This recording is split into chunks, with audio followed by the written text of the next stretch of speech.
Padimbahaw. Oy, padi. Padi, may sasabihin ako sa iyo, padi. Ano yan? Pero sato lang ini, ha? Ay, yo, bugay. Garumang kita, so. Ano nga yan? Bugay baka istorya mo sa iba. Ay, ano naman. Ano nga ni? Sabihin mo na. Grabe man, paano man kaniman. Padi, sailing mo, padi. Sa edad kong ini. Pwede pa daw ako magpaturi. Supot ka pa? Ay, Bok! Makadangog gani sa imo. So, ang gusto mong sabihin, sa pagkababaero mong yan, di ka paturi. Ikuraho mo pa. Brad, ma-30 ka na. Ay, ano ka naman? Nagpapaturi ang mga lalaki pag hubin pa. Gus-gus ka na. Ayan na tayo. Kaya nga ni, hinahapot ka kung sa hiling mo, pwede pa ako magpaturi ngunyan. Tamapay ba ako sa imo?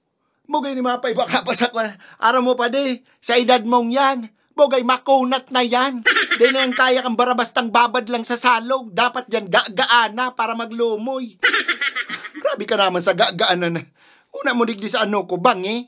Bugay ni baka mas makunat pa sa bangi. Bugay, di na pati ang kaya kang bastang labaha lang. Dapat ang ipang turi sa mo, power zone na. Ano kaya tangunyan ka lang nakaisip magpaturi?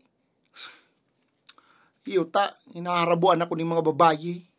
Ay, hahabuan ka talaga. Sisa man na magusto kaya nagusgus ka na. Si Pinocchio mo hanggang ngunyan may kaputi pa.